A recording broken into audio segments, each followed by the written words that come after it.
ಶ್ರೀ ಮಹಾಗಣಪತಯೇ ನಮಃ. ಶ್ರೀ ಗುರುಭ್ಯೋ ನಮಃ. ಹರಿ ಓಂ.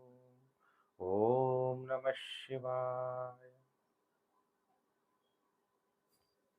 ಪ್ರಿಯ ವೀಕ್ಷಕರೇ, ಧನಸ್ಸು ರಾಶಿ ಮೇ 2026 ತಿಂಗಳ ಭವಿಷ್ಯ ಕಾರ್ಯಕ್ರಮಕ್ಕೆ ನಿಮಗೆಲ್ಲ ಹಾರ್ದಿಕ ಸ್ವಾಗತ. ಗ್ರಹಗಳ ಸಂಚಾರ ಮತ್ತು ನಕ್ಷತ್ರಗಳ ಆಧಾರದ ಮೇಲೆ ಧನಸ್ಸು ರಾಶಿ ಜಾತಕರ ಮೇಲೆ ಏನು ಪ್ರಭಾವ ಬೀರುತ್ತೆ ಅನ್ನುವಂಥ ವಿಚಾರವನ್ನ ಈ ವಿಡಿಯೋದಲ್ಲಿ ನಾನು ನಿಮಗೆಲ್ಲ ತಿಳಿಸ್ಕೊಡ್ತೀನಿ. ನೀವೆಲ್ಲ ನನ್ನ ಚಾನಲ್ಗೆ ಹೊಸಬರಾಗಿದ್ರೆ ಸಬ್ಸ್ಕ್ರೈಬ್ ಮಾಡ್ಕೊಳ್ಳಿ, ನೋಟಿಫಿಕೇಶನ್ ಬೆಲ್ ಆಲ್ ಅನ್ನೋದು ಒತ್ತಿ. ಕೆಳಗಡೆ ಹೈಪ್ ಅಂತ ಏನಾರ ಬಂದರೆ ಹೈಪ್ ಮಾಡಿ, ತುಂಬ ಜನಕ್ಕೆ ವಿಡಿಯೋ ಶೇರ್ ಆಗುತ್ತೆ. ಫೇಸ್ಬುಕ್, ವಾಟ್ಸಪ್ ಗ್ರೂಪ್, ಟೆಲಿಗ್ರಾಮ್ ಗ್ರೂಪಲ್ಲೆಲ್ಲ ಶೇರ್ ಮಾಡಿ. ನಾವೆಲ್ಲ ಹಿಂದೂಗಳು, ಸನಾತನ ಧರ್ಮ ನಮ್ದು ಅನ್ನೋದನ್ನ ನಾವು ಮರಿಬಾರ್ದು. ಧರ್ಮವನ್ನ ಬಿಟ್ಟು ಬೇರೆ ಧರ್ಮ ಕೊಟ್ಟೋಗ್ತೀವಿ. ಈಗ ಬೇರೆ ಧರ್ಮದವ್ರನ್ನ ಹಿಂದೂ ಆಗಿ ಅಂದ್ರೆ ಆಗ್ತಾರ? ಅವ್ರು ಎಷ್ಟು ಗಟ್ಟಿಯಾಗಿರ್ತಾರೆ. ಕ್ರಿಶ್ಚಿಯನ್ಸ್ ಅಂದ್ರೆ ಕ್ರಿಶ್ಚಿಯನ್ಸ್, ಮುಸ್ಲಿಮ್ಸ್ ಅಂದ್ರೆ ಮುಸ್ಲಿಮ್ಸ್. ಹಾಗೆ ನಾವು ನಮ್ಮ ಧರ್ಮವನ್ನು ಬಿಟ್ಟು ಹೋಗ್ಬಾರ್ದು. ಯಾವುದೋ ಒಂದು ಸ್ವಲ್ಪ ಹಣಕ್ಕೋ ಬಟ್ಟೆಗಳಿಗೋ ವಸ್ತ್ರಗಳಿಗೆ ಅವಕ್ಕೆಲ್ಲ ನಾವು ಹೋಗ್ಬಾರ್ದು ಅನ್ನೋದು ತಿಳ್ಕೋಬೇಕು. ಸರ್ವಸ್ಯ ಲೋಚನಂ ಶಾಸ್ತ್ರಂ ಅಂತೀವಿ. ಕತ್ಲೆಯೊಳಗೆ ಬೆಳಕನ್ನು ತೋರಿಸುವಂಥದ್ದೇ ಜ್ಯೋತಿಷ ಶಾಸ್ತ್ರ. ವಿಡಿಯೋನ ಶೇರ್ ಮಾಡಿ. ಈ ತಿಂಗಳು ಪುರುಷೋತ್ತಮ ಮಾಸ ಅಂದ್ರೆ ಮಲಮಾಸ ಆರಂಭ. ಮಲಮಾಸ ಅಂದ್ರೆ ಏನು? ಅಧಿಕ ಮಾಸ ಮತ್ತು ಕ್ಷಯ ಮಾಸವನ್ನ ಮಲಮಾಸ ಅಂತ ಕರಿತೀವಿ. ಹಂಗಾರೆ ಈ ತಿಂಗಳಲ್ಲಿ ಅಧಿಕ ಮಾಸ ಯಾವಾಗ ಆರಂಭ ಆಗುತ್ತೆ ಅಂದ್ರೆ 17 ಮೇ 2026 ಬರ್ಕೊಳ್ಳಿ, 15 ಜೂನ್ 2026 ಅಧಿಕ ಮಾಸ. ಈ ಅಧಿಕ ಮಾಸದಲ್ಲಿ ಏನ್ ಮಾಡ್ಬೇಕು ನೀವು ಅಂದಾಗ, ನಾವೆಲ್ಲ ಸನಾತನಿಯರು ಅಂದಾಗ ನಾವು ಪೂಜೆ, ಕೆಲವರು ಪೂಜೆ ಮಾಡ್ತಾರೆ, ಕೆಲವರು ಪೂಜೆ ಮಾಡಕ್ಕೆ ಇಷ್ಟ ಇರಲ್ಲ, ಧ್ಯಾನ ಮಾಡ್ತೀವಿ ಅಂತಾರೆ. ಧ್ಯಾನ ಮಾಡ್ಬೋದು, ಸೇವೆ ಮಾಡ್ಬೋದು, ಜಪ, ದಾನ, ವ್ರತಗಳು ಅಂದ್ರೆ ಉಪವಾಸ ಮಾಡುವಂಥದ್ದು, ಭಗವದ್ಗೀತೆ ಓದುವಂಥದ್ದು, ವಿಷ್ಣು ಪುರಾಣ ಓದುವಂಥದ್ದು, ಆಧ್ಯಾತ್ಮಿಕವಾಗಿ ಸ್ವಯಂ ಶಕ್ತಿಶಾಲಿ ಆಗುವಂಥದ್ದು. ಸ್ವಯಂ ಅಂದ್ರೆ ಏನು? ಫಿಸಿಕಲ್ ಬಾಡಿ ಅಂತಲ್ಲ, ಮೆಂಟಲಿ ಸ್ವಯಂ ನಾನು ಶಕ್ತಿಶಾಲಿ ಆಗುವಂಥದ್ದು. ನಾನು ಅಂದ್ರೆ ಯಾರು? ಒಳಗಡೆ ಇರುವಂಥ ಚೈತನ್ಯ ಶಕ್ತಿ ನಾನು. ಅದನ್ನ ನಾವು ಶಕ್ತಿಶಾಲಿಯಾಗಿ ಮಾಡ್ಕೊಡುವಂಥದ್ದು. ಶಿವನನ್ನ ಶಾಶ್ವತ ಅಂತೀವಿ. ಅದಕ್ಕೆ ಈ ತಿಂಗಳು ಪರಿಹಾರ ಮೊದಲೇ ಹೇಳ್ತಾ ಇದ್ದೀನಿ ಧನಸ್ಸು ರಾಶಿಯವರಿಗೆ, ಓಂ ಶಾಶ್ವತಾಯ ನಮಃ ಅನ್ನೋಂಥ ಮಂತ್ರ ಜಪ ಮಾಡಬೇಕು. ಈ ಶರೀರ ಶಾಶ್ವತ ಅಲ್ಲ. ಎಂಥ ರಾಜ ಆಗಿರ್ಬೋದು, ಪ್ರೆಸಿಡೆಂಟ್ ಆಗಿರ್ಬೋದು, ಪ್ರೈಮ್ ಮಿನಿಸ್ಟರ್ ಆಗಿರ್ಬೋದು, ಎಲ್ಲರೂ ಕೂಡ ಶಾಶ್ವತ ಅಲ್ಲ.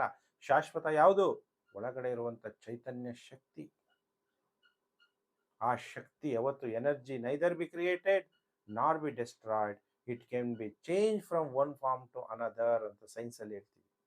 ಹಾಗೆ ನಾನು ಹೇಳ್ತಿರೋದು ಯಾವುದು ಬರೀ ಕಟ್ಟುಕತೆ ಅಲ್ಲ. ಒಳಗಡೆ ಇರುವಂತಹ ಚೈತನ್ಯ ಶಕ್ತಿ, ಆ ಶಾಶ್ವತವಾಗಿರುವಂತಹ ಪರಮಾತ್ಮನನ್ನ, ಭಗವಂತನನ್ನ ನೆನಪು ಮಾಡುವಂಥದ್ದೇ ಈ ಆಧ್ಯಾತ್ಮಿಕ ಮಾಸ, ಅಧಿಕ ಮಾಸ.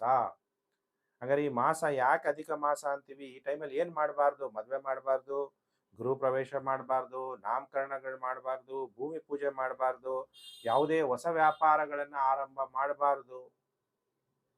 ಈ ಮಾಸದಲ್ಲಿ ಅವೆಲ್ಲ ಶುಭ ಅಲ್ಲ. ರಾಜಕಾರಣಿಗಳು, ಧನಸ್ಸು ರಾಶಿಯವರಿದ್ರೆ ಯಾವುದೇ ಅಧಿಕಾರವನ್ನ ಸ್ವೀಕಾರ ಮಾಡಬಾರದು. ಅಥವಾ ಸರ್ಕಾರದಲ್ಲಿ ಅಧಿಕಾರಿಗಳಿದ್ರೆ ಟ್ರಾನ್ಸ್ಫರ್ಗಳು ಆಗ್ಬಿಡೋದು, ಈ ಟೈಮಲ್ಲಿ ಹೋಗಿ ಪೋಸ್ಟಿಂಗ್ಗಳು ತಗೊಳ್ಳೋದು, ಅಲ್ಲಿ ಸಫರ್ ಆಗೋದು. ಸುಮ್ಮನೆ ಯಾವುದಾದ್ರು ಕೇಸ್ಗಳಲ್ಲಿ ದೊಡ್ಡ ದೊಡ್ಡ ಆಫೀಸರ್ಸು ಸೇರ್ಕೊಂಡ್ಬಿಡ್ತೀರಾ, ಲೋಕಾಯುಕ್ತದಲ್ಲಿ ಸೇರ್ಕೊಂಡ್ಬಿಡ್ತೀರಾ. ಯಾಕೆಂದ್ರೆ ಒಳ್ಳೆ ಟೈಮಲ್ಲಿ ಹೋಗಿ ನೀವು ಅಧಿಕಾರವನ್ನ ತಗೊಳ್ಳದೇ ಇರೋದ್ರಿಂದ. ಅಂದ್ರೆ ಅಧಿಕ ಮಾಸ ಅಂದ್ರೆ ಏನು? ಈ ವರ್ಷ 13 ತಿಂಗಳ, ಹೌದು. ಒಂದು ವರ್ಷದಲ್ಲಿ 12 ತಿಂಗಳು, ಆದ್ರೆ ಈ ವರ್ಷ 13 ತಿಂಗಳು 2026. ಯಾಕೆ ಅಂದ್ರೆ ಸೌರ ವರ್ಷ 365 ದಿನ, ಚಂದ್ರ ವರ್ಷ 354 ದಿನ. 2 ಮೈನಸ್ ಮಾಡಿದಾಗ ವರ್ಷಕ್ಕೆ 11 ದಿನ ಎಕ್ಸ್ಟ್ರಾ ಆಗುತ್ತೆ. 3 ವರ್ಷಕ್ಕೊಂದ್ಸಲ ಸರಿದೂಗ್ಸಕ್ಕೆ 1 ತಿಂಗಳು ಅಧಿಕ ಮಾಸ ಉಂಟಾಗುತ್ತೆ. ಕ್ಷಯ ಮಾಸ ಉಂಟಾಗೋದು ಬಹಳ ಕಡಿಮೆ. ಈ ವರ್ಷ ಏನ್ ಮಾಡಬೇಕು, ಏನ್ ಮಾಡಬಾರ್ದು ಅಂತ ಹೇಳ್ಬಿಟ್ಟಿದ್ದೀನಿ. ಇಲ್ಲಾಂದ್ರೆ ವಿಡಿಯೋ ದೊಡ್ಡದಾಗ್ತಾ ಹೋಗುತ್ತೆ. ನಾನು ನಿಮ್ಗೆ ನೇರವಾಗಿ ನಿಮ್ಮ ರಾಶಿ ಭವಿಷ್ಯಕ್ಕೆ ಬರ್ತೀನಿ. ನೀವು ಬೇಜಾರು ಮಾಡ್ಕೋಬಾರ್ದು, ತಿಳ್ಕೋಬೇಕು. ನಾವು ಆಧ್ಯಾತ್ಮಿಕವಾಗಿ ಬೆಳಿಬೇಕು ಅನ್ನೋದು ನಿಮ್ಮ ಮನಸ್ಸಲ್ಲಿ ಛಲ ಬರಬೇಕು. ಪ್ರಿಯ ವೀಕ್ಷಕರೇ, ಧರ್ಮವನ್ನ ಬಿಡಬೇಡಿ. ಧನುಸ್ಸು ರಾಶಿಯವರಿಗೆ ಗುರುಬಲ ಇದೆ. ಏನೇ ಸಮಸ್ಯೆಗಳು ಬಂದ್ರೂ ಏನ್ ಬಂದ್ರೂ ಮನಸ್ಸು ಕೂಲಾಗಿ ಶಾಂತಿಯಾಗಿದ್ದಾಗ ಎಂತ ಸಮಸ್ಯೆ ಬರ್ಲಿ ಹೇಳ್ರಿ, ಗೆಲ್ಬೋದು. ಒಳಗಡೆ ನೀವು ಶಕ್ತಿಶಾಲಿಯಾಗಿಲ್ಲ, ಒಳ್ಳೆ ಬಟ್ಟೆ ಹಾಕೊಂಡಿದ್ದೀರಾ, ಒಳ್ಳೆ ಕಾರ್ ಇದೆ ಲಕ್ಸುರಿಯಾಗಿ, ಆದ್ರೂ ಒಳಗಡೆಯಿಂದ ವೀಕ್. ಕೆಲವರು ಕುಳ್ಳಗಿರ್ತಾರೆ, ನೋಡಕ್ಕೆ ಶರೀರ ಸ್ಟ್ರಾಂಗ್ ಇರಲ್ಲ, ಅವ್ರು ಮಾತಾಡೋ ಮಾತು ಧೈರ್ಯ ಎತ್ತರವಾಗಿರೋ ಮನುಷ್ಯನ ಎದುರಿಸ್ಬಿಡುತ್ತೆ. ಹಾಗೆ ಚಂದ್ರ ನಿಮ್ಮ ಜನ್ಮ ರಾಶಿಯನ್ನು, ಗುರು ನಿಮ್ಮ ಜನ್ಮ ಚಂದ್ರನ ನೋಡೋದ್ರಿಂದ ಏನೇ ಸಮಸ್ಯೆ ಬಂದ್ರು ಧನುಸ್ಸು ರಾಶಿಯವರು ಕೂಲಾಗಿದ್ದು ನೀವು ಫೇಸ್ ಮಾಡುವಂತ ಶಕ್ತಿ ದೈವ ಕೊಟ್ಟಿದ್ದಾನೆ ನಿಮಗೆ. ಅದು ನಿಮ್ಮ ರಾಶ್ಯಾಧಿಪತಿನೇ ಗುರು. ವಿವಾಹಗಳಾಗದೇ ಇರೋರಿಗೆ ವಿವಾಹ ಆಗುವಂತಹ ಕಾಲ ನಿಮ್ದು. ನೀವು ಹೋದ ತಿಂಗಳು ಅನೇಕ ಕಷ್ಟಗಳನ್ನ ಅನುಭವಿಸ್ತೀರಿ. ಯಾವುದರಲ್ಲಿ? ಕುಟುಂಬ ಅಂದಾಗ ಮನಃಶಾಂತಿ ಇರಲಿಲ್ಲ. ಗುರು ಎಷ್ಟೇ ಮನಸ್ಸಿಗೆ ಶಾಂತಿಯನ್ನ ಕೊಟ್ಟರು, ಚತುರ್ಥ ಭಾವದಲ್ಲಿ ಕುಜ ಶನಿ ಸಂಚಾರ ಆಗ್ತಿರೋದ್ರಿಂದ ತಾಯಿ ಆರೋಗ್ಯದಲ್ಲಿ ವ್ಯತ್ಯಾಸ ಆಗಿರ್ಬೇಕು, ಇಲ್ಲ ನಿಮ್ಮ ಮನೆ ವಿಚಾರದಲ್ಲಿ ನಿಮಗೆ ವ್ಯತ್ಯಾಸ ಆಗಿರ್ಬೇಕು. ಈಗ ಮೇನಲ್ಲಾದ್ರೂ ಸರಿ ಹೋಗುತ್ತಾ? ಖಂಡಿತವಾಗ್ಲೂ ಸರಿ ಹೋಗುತ್ತೆ. ಯಾಕೆ ಅಂದ್ರೆ 11 ಮೇ 2026 ಮಂಗಳ ಗ್ರಹ ಚತುರ್ಥ ಭಾವದಿಂದ ಪಂಚಮಕ್ಕೆ ಬಂದ್ಬಿಡ್ತಾನೆ. ಅರ್ಧಾಷ್ಟಮ ಶನಿ ಜೊತೆಗೆ ಮಂಗಳ ಅಲ್ಲಿದ್ದರಿಂದ ನಿಮ್ಗೆ ಏನಾಗ್ತಾ ಇತ್ತು? ತಾಯಿ ಜೊತೆ ಕಲಹ, ಮನೇಲಿ ನೆಮ್ಮದಿ ಇಲ್ಲ, ಭೂಮಿ ವಿಚಾರದಲ್ಲಿ ತೊಂದರೆ, ರಿಯಲ್ ಎಸ್ಟೇಟ್ ವ್ಯವಹಾರಗಳಲ್ಲಿ ತೊಂದರೆ ಆಗ್ತಿತ್ತು. ಈಗ ಆ ಪ್ರಾಬ್ಲಮ್ ಸಾಲ್ವ್ ಆಗ್ಬಿಡುತ್ತೆ. 4ನೇ ಮನೆ ಅರ್ಧಾಷ್ಟಮ ಶನಿ ಇರುತ್ತೆ, ಆದ್ರೆ ಇಷ್ಟು ದಿವಸ ಇದ್ದಷ್ಟು ಸಮಸ್ಯೆ ಮನೆ ವಿಚಾರದಲ್ಲಿ, ವಾಹನ ವಿಚಾರದಲ್ಲಿ, ಅಕಸ್ಮಾತ್ ಕೆಲವರು ವಾಹನಗಳ ಅಪಘಾತಗಳಾಗಿರ್ಬೋದು. ಅಪಘಾತ ದೊಡ್ಡದಾಗಿಲ್ಲ ಅಂದ್ರೆ ಯಾರಾದ್ರೂ ಬಂದು ಹಿಂದೆ ಸ್ವಲ್ಪ ಗುದ್ದಿದ್ರು, ಕಾರ್ಗಾಗಿರ್ಲಿ ಬೈಕ್ ಆಗಿರ್ಲಿ, ಅಲ್ಲಿ ಹಿಂದೆ ಇರೋದು ಜಗಳ ಆಡ್ತಾ ಇರ್ತೀರ, ಅಷ್ಟು ಟ್ರಾಫಿಕ್ ಇರುತ್ತೆ. ನಾವು ಸರಿಯಾಗಿ ಹೋಗ್ತಾ ಇದ್ರು ಕೂಡ ಯಾರು ಹಿಂದೆ ಬಂದ್ರು ನಾವು ಕನ್ನಡಿ ಮುಂದೆ ನೋಡ್ಕೊಂಡೇ ಗಾಡಿ ಓಡಿಸ್ತಾ ಇರ್ಬೇಕು. ಹಿಂದೆ ನೋಡಿದ್ರೆ ಒಳ್ಳೆ ಭಯಾನಕವಾದಂಥ ಗಾಡಿಗಳು ಬರ್ತಾ ಇರ್ತಾರೆ, ಅವ್ರು ಬ್ರೇಕ್ ಅವ್ರು ಇಟ್ಕೊಂಡು ನಮ್ಮದು ನಾವು ಮುಂದೆ ನೋಡ್ಕೊಂಡು ರಸ್ತೆ ವಾಹನವನ್ನು ಡ್ರೈವ್ ಮಾಡಬೇಕಾಗುತ್ತೆ. ಹಾಗೆ ಧನುಸ್ಸು ರಾಶಿ ಜಾತಕರಿಗೆ ಏನೇನು ಒಳ್ಳೇದಾಗುತ್ತೆ ಹಂಗಾದ್ರೆ ಈ ತಿಂಗಳು ಅಂದಾಗ, ನೋಡಿ ಗ್ರಹಗಳು ನಾನು ಹೇಳಿದೆ, ಈಗ ಮಂಗಳ ರಾಶಿ ಪರಿವರ್ತನೆ ಆಗ್ತಾನೆ 14 ಮೇ 2026. ಬುಧ ಮತ್ತೆ ಶುಕ್ರ 2 ಗ್ರಹಗಳು ರಾಶಿ ಪರಿವರ್ತನೆ ಆಗ್ತಾರೆ. ಬುಧ ಮೇಷರಾಶಿಯಿಂದ ವೃಷಭ ರಾಶಿಗೆ, ವೃಷಭ ರಾಶಿಯಲ್ಲಿರುವಂತಹ ಶುಕ್ರ ಮಿಥುನ ರಾಶಿಗೆ ರಾಶಿ ಸಂಚಾರ. 15 ಮೇ 2026 ಸೂರ್ಯ ಮೇಷರಾಶಿಯಿಂದ ವೃಷಭ ರಾಶಿಗೆ ಸಂಚಾರ ಆಗ್ತಾನೆ. ಹಂಗಾರೆ ನಿಮಗೆ ಟೈಮ್ ಚೇಂಜ್ ಆಗೋದು ಯಾವಾಗ ಅಂದ್ರೆ 11ನೇ ತಾರೀಕು ಸ್ವಲ್ಪ ಟೈಮ್ ಚೇಂಜ್ ಆಗುತ್ತೆ, 15ನೇ ತಾರೀಕು ಇನ್ನೂ ಅನುಕೂಲ ಆಗುತ್ತೆ. 15ನೇ ತಾರೀಕುವರೆಗೂ ಮೇವರೆಗೂ ನೀವು ವೇಟ್ ಮಾಡಿದ್ರೆ ನಿಮಗೆ 6ನೇ ಮನೆ ಅಲ್ವಾ ಗುರುಜಿ, ದುಸ್ಥಾನದಲ್ಲಿ ಪಾಪಗ್ರಹನಾದಂಥ ಸೂರ್ಯ ಬಂದಾಗ ನಿಮಗೆ ದೀರ್ಘಕಾಲದ ಯಾವುದಾದ್ರೂ ಕಾಯಿಲೆ ಇರುತ್ತೆ, ಡಾಕ್ಟರ್ ಐಡೆಂಟಿಫೈನೇ ಮಾಡ್ತಿರಲ್ಲ ನಿಮ್ಗೆ ಏನು ಕಾಯಿಲೆ ಇದೆ, ಏನು ಮಾತ್ರೆ ಕೊಡಬೇಕು ಅಂತ ಗೊತ್ತಾಗಲ್ಲ.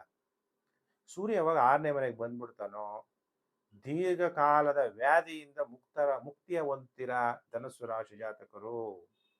ಯಾಕಂದ್ರೆ 6ನೇ ಮನೆ ಅಂದ್ರೆ ಋಣರೋಗಾದಿ ದಾರಿದ್ರ್ಯ ಪಾಪಕ್ಷುದ ಭಯ ಶೋಕ ಮನಸ್ತಾಪ ನಶ್ಯಂತು, ಇದು ಯಾವುದೂ ನಮ್ಮ ಹತ್ರ ಬರಬಾರ್ದು ಅಂತೀವಿ. ಯಾವಾಗ ಸೂರ್ಯ 6ನೇ ಮನೆಗೆ ಬಂದಿದ ತಕ್ಷಣ ಸರ್ಕಾರದ ಸಹಾಯದಿಂದ ಬ್ಯಾಂಕಲ್ಲೆಲ್ಲೋ ಲೋನ್ ತಗೊಂಡು ಯಾರದೋ ಒಂದು ಸಾಲ ಋಣ ಇಟ್ಕೊಂಡಿರ್ತೀರ, ಅದನ್ನ ತೀರ್ಸ್ಬಿಡ್ತೀರ. ನೀವು ಬಡ್ಡಿ ಜಾಸ್ತಿ ಹೇಳ್ತಾ ಇರ್ತಾರೆ, ತೀರ್ಸಕ್ಕಾಗ್ತಿರಲ್ಲ, ಬ್ಯಾಂಕ್ಗಳ ಇಂದ ಸಹಾಯ ಇರ್ಬೋದು, ರಾಜಕಾರಣಿಗಳ ಸಹಾಯದಿಂದ ನಿಮಗೆ ಸಾಲ ಬಾಧೆಯಿಂದ ಋಣ ಬಾಧೆಯಿಂದ ಮುಕ್ತಿ, ಕಾಯಿಲೆಗಳಿಂದ ಮುಕ್ತಿ.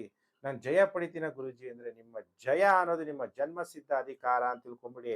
ಯಾಕಂದ್ರೆ 15 ಮೇ 2026 ಆರೋಗ್ಯಂ ಪ್ರದಾತುನೋ ದಿನಕರಹ ಅಂತೀವಿ ಅಂತ ಸೂರ್ಯ ನಿಮಗೆ ಶುಭ ಫಲ ಕೊಡ್ತಾನೆ. ಸೂರ್ಯ ಧನಸ್ಸು ರಾಶಿಯವರಿಗೆ ಭಾಗ್ಯಾಧಿಪತಿ.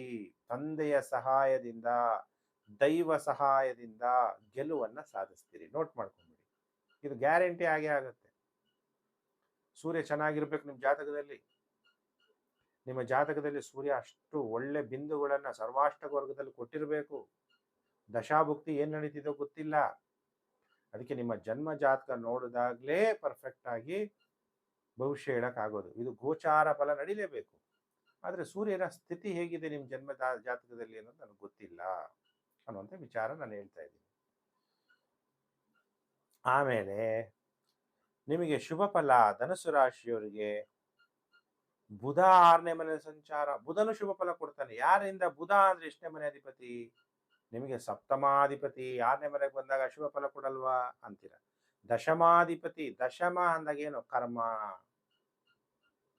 ನೀವು ಮಾಡಿರುವಂತಹ ಒಳ್ಳೆ ಕರ್ಮಗಳು ನಿಮಗೆ ಸಹಾಯ ಮಾಡುತ್ತೆ. ತಂದೆಯ ಸಹಕಾರ ನಿಮಗೆ ಸಿಗುತ್ತೆ.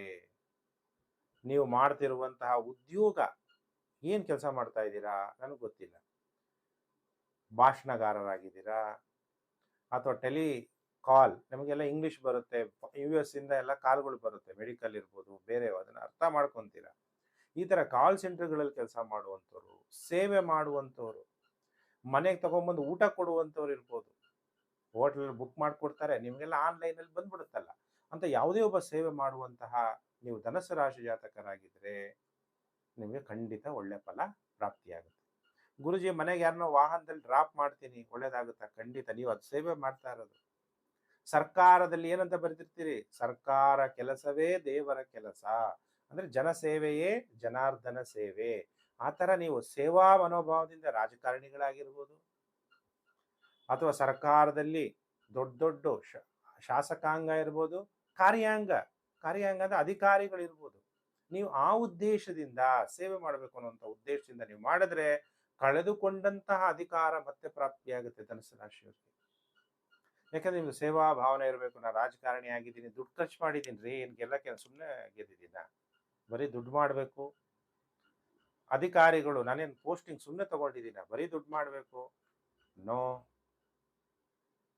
ಯಾರನ್ನು ದುಡ್ಡೇ ಕೊಡಬೇಡಿ, ನ್ಯಾಯವಾಗಿ ಪೋಸ್ಟಿಂಗ್ಗಳನ್ನ ತಗೊಳ್ಳಿ.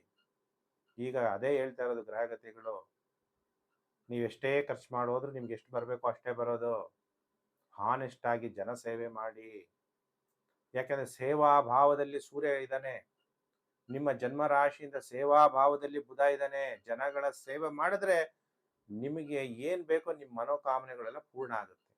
ಅದನ್ನ ನೋಟ್ ಮಾಡ್ಕೊಳ್ಳಿ. ರಾಜಕಾರಣಿಗಳಾಗಿರ್ಬೋದು, ಗೆಜೆಟೆಡ್ ಆಫೀಸರ್ಸ್ ಆಗಿರ್ಬೋದು, ಯಾರೇ ಆಗಿರಲಿ, ನೀವು ಅಭಿವೃದ್ಧಿಯನ್ನ ಹೊಂದುತ್ತೀರಿ ಅನ್ನೋದು ತೋರಿಸ್ತಾನೆ. ಬುಧ 6ನೇ ಮನೆ ಸಂಚಾರ ಆಗ್ಬೇಕಾದ್ರೆ ವಿದ್ಯಾರ್ಥಿಗಳಿಗೆ ಉನ್ನತವಾದ ಜ್ಞಾನ, ಬರಹಗಾರರಿಗೆ ಒಳ್ಳೆ ಫಲ, ಸಂಗೀತಗಾರರಿಗೆ ಒಳ್ಳೆ ಫಲ, ಅಥವಾ ನೀವು ಸಂಗೀತವನ್ನ ಕೇಳಿ ಅನುಭವಿಸಬೇಕು ಅನ್ನುವಂತಹ ಆಸೆ, ಶತ್ರುಗಳ ಮೇಲೆ ಜಯ, ಅಧಿಕಾರಿಗಳ ಜೊತೆ, ನೀವು ಅಧಿಕಾರಿ ಆಗಿಲ್ಲ ಅಂದ್ರೆ ಅಧಿಕಾರಿಗಳ ಜೊತೆ ಉತ್ತಮ ಬಾಂಧವ್ಯ. ಯಾಕೆಂದ್ರೆ ಒಬ್ಬ ಅಧಿಕಾರಿ, ಒಂದು ಆಫೀಸರ್ ಅಂದಾಗ ಕೆಲಸ ಮಾಡಿಸ್ಬೇಕಾಗತ್ತೆ. ಆ ಶಕ್ತಿ ನೀವು ಸೇವಾ ಭಾವದಿಂದ ಮಾಡಿದಾಗ ಖಂಡಿತವಾಗ್ಲೂ ಧನುಸ್ಸು ರಾಶಿಯವರಿಗೆ ಗುರುಬಲ ಈ ತಿಂಗಳು ಇದ್ದೇ ಇದೆ. ನೀವೇನು ಚಿಂತೆ ಮಾಡೋ ಅವಶ್ಯಕತೆ ಇಲ್ಲ. ಇವೆಲ್ಲ ಶುಭ ಫಲಗಳು ನಿಮಗೆ ಪ್ರಾಪ್ತಿಯಾಗತ್ತೆ. ಹಾಗಾದ್ರೆ ಏನು ಕೆಟ್ಟದಾಗುತ್ತೆ ಗುರುಜಿ ಧನುಸ್ಸು ರಾಶಿಯವರಿಗೆ? ಯಾವ ವಿಷಯದಲ್ಲಿ ನಾನು ಎಚ್ಚರವಾಗಿರಬೇಕು ಅಂತ ನಿಮ್ದೇನಾದ್ರೂ ಪ್ರಶ್ನೆ ಇದ್ದಾಗ, ಶುಕ್ರ ಸಪ್ತಮದಲ್ಲಿ ಸಂಚಾರ ಆಗ್ತಿದ್ದಾನೆ. ಶುಕ್ರ ಸಪ್ತಮದಲ್ಲಿ ಸಂಚಾರ ಆಗ್ಬೇಕಾದ್ರೆ ಎಷ್ಟನೇ ತಾರೀಕು? 14ನೇ ತಾರೀಕು ಮೇಲೆ. ಶುಕ್ರ ಈ ತಿಂಗಳು ನಿಮಗೆ 6ನೇ ಮನೆಯಲ್ಲೂ ಒಳ್ಳೆ ಫಲ ಕೊಡಲ್ಲ, 7ನೇ ಮನೆಯಲ್ಲೂ ಒಳ್ಳೆ ಫಲ ಕೊಡಲ್ಲ. ಕೆಲವರು, ಎಲ್ಲರೂ ಅಲ್ಲ, ನಡತೆ ಇಲ್ಲದ ಸ್ತ್ರೀ ಜೊತೆ ಸೇರೋದ್ರಿಂದ ಅಪಮಾನಗಳಾಗ್ಬೋದು. ಈ ಕೆಲವರು ಇತರರ ಜೊತೆ ದಾಂಪತ್ಯ ಜೀವನ ನಡೆಸುವುದರಿಂದ ನಿಮ್ಮ ಘನತೆ ಹಾಳು ಮಾಡ್ಕೋಬಹುದು. ನೀವು ವಿದೇಶ ಪ್ರಯಾಣ ಯೋಗ ಉಂಟಾಗುತ್ತೆ. ಆದರೆ ಕೆಟ್ಟ ಸ್ತ್ರೀ ಸಹವಾಸದಿಂದ ತೊಂದರೆ, ತೊಡಕುಗಳು, ಗುಪ್ತ ವ್ಯಾಧಿಯನ್ನ ಅನುಭವಿಸುವಂತಹ ಸಾಧ್ಯತೆ, ಅಥವಾ ಸ್ತ್ರೀ ಮೂಲಕ ಸಂಕಷ್ಟಗಳನ್ನ ಅನುಭವಿಸುವಂತಹ ಪರಿಸ್ಥಿತಿ ಧನುಸ್ಸು ರಾಶಿಯವರಿಗೆ ಉಂಟಾಗುತ್ತೆ. ಅದಕ್ಕೆ ಬಹಳ ಎಚ್ಚರಿಕೆಯಾಗಿರ್ರಿ. ನಿಮ್ಮ ಕುಲ ದೇವರು ಯಾರು ಸ್ತ್ರೀ ದೇವತೆ ಇದ್ದಾರೋ ಅವ್ರನ್ನ ಆರಾಧನೆ ಮಾಡಿ. ಎಲ್ಲೇ ಇಂಟರ್ನ್ಯಾಷನಲ್ ಟ್ರಾವೆಲ್ ಮಾಡಬೇಕು ಅಥವಾ ಒಂದು ಸ್ಟೇಟಿಂದ ಮತ್ತೊಂದು ಸ್ಟೇಟ್ಗೆ ಹೋಗ್ಬೇಕು, ನೀವೆಲ್ಲೆಲ್ಲಿಂದನೋ ಬೆಂಗಳೂರಿಗೆ ಬಂದಿರ್ತೀರ, ಇಲ್ಲಿಂದ ಯಾವ ಸ್ಟೇಟ್ಗೆ ಹೋಗಿರ್ತೀರ, ಕೆಲಸ ಮಾಡಬೇಕಾದ್ರೆ ಬಹಳ ಎಚ್ಚರಿಕೆಯಿಂದ ಇರಬೇಕು ಸ್ತ್ರೀ ವಿಚಾರದಲ್ಲಿ. ಯಾಕೆಂದ್ರೆ ಶುಕ್ರ 6ನೇ ಮನೆ ಅಧಿಪತಿ ಮತ್ತು ನಿಮಗೆ ಲಾಭಾಧಿಪತಿಯಾಗಿ ಸ್ತ್ರೀಯಿಂದ ಸಂಕಷ್ಟವನ್ನು ಅನುಭವಿಸಬೇಕಾಗುತ್ತೆ.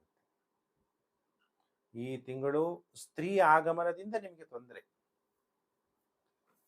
ಪ್ರಿಯ ವೀಕ್ಷಕರೇ, ವಿಡಿಯೋನ ದಯವಿಟ್ಟು Facebook, WhatsApp group, Telegram group ಎಲ್ಲ ಕಡೆ ಶೇರ್ ಮಾಡಿ. ಸರ್ವಸ್ಯ ಲೋಚನಂ ಶಾಸ್ತ್ರಂ.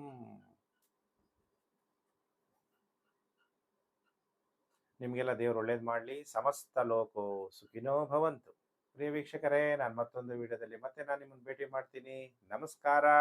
ಶಿವನನ್ನ ಯಾವ ಮಂತ್ರ ಜಪ ಮಾಡಬೇಕು? ಓಂ ಶಾಶ್ವತಾಯ ನಮಃ. ಪರಿಹಾರನೂ ಕೂಡ ಫಸ್ಟೇ ಹೇಳ್ಬಿಟ್ಟಿದ್ದೀನಿ. ಶಿವನಿಗೆ ಗಂಗಾಜಲ ದುಡ್ಡಿಲ್ಲ ಅಂದ್ರೆ ಗಂಗಾಜಲದಿಂದ ಪೂಜೆ ಮಾಡ್ರಿ. ಹೂ ಕೊಂಡ್ಕೊಳಕ್ ನಿಮ್ಗೆ ಕೆಪಾಸಿಟಿ ಇಲ್ಲ ಅಂದ್ರೆ ಎಕ್ಕೆ ಹೂ ಇದ್ರೆ ಹಳ್ಳಿಗಳಲ್ಲಿ ಅಲ್ಲಿ ಅದೇ ಹೂನ ಇಟ್ಬಿಟ್ಟು ಪೂಜೆ ಮಾಡಿ. ಶಿವ ನಿಮಗೆ ಖಂಡಿತ ಒಲಿತಾನೆ. ಧನ್ಯವಾದಗಳು.